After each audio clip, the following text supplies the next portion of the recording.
Hello everyone, this is Kamran. Today we are starting a course on Python programming. This is a comprehensive course designed for QA automation engineers, university students, and individuals who want to start a career in programming. So, in this video, you will understand the introduction of Python programming, the difference between other programming languages and Python, and the history of Python. So, what is Python? Very short answer. High-level general-purpose programming language. What is high-level? It is a user-friendly language. Then, general purpose can be used for any application, web and mobile. Third, Python is open source language, which means it is free to use. And then Python is also platform independent. This means that it is not dependent on any platform. Difference between other programming languages and Python.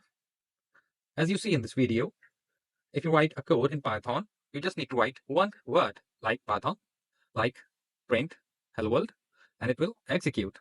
But if you compare it with other languages like C, you need to write a lot of code. And if you write code in C#, you need to write more than one line, like 5 lines.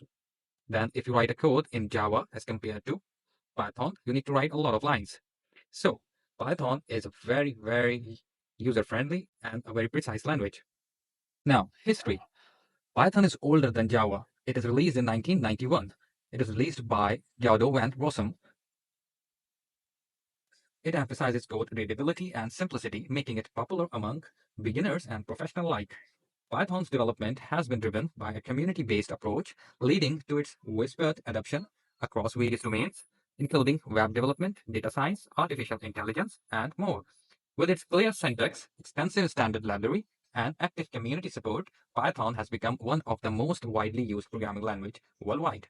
So in this course, you will learn how to start a career in programming with Python, and you will be learning each and everything step by step.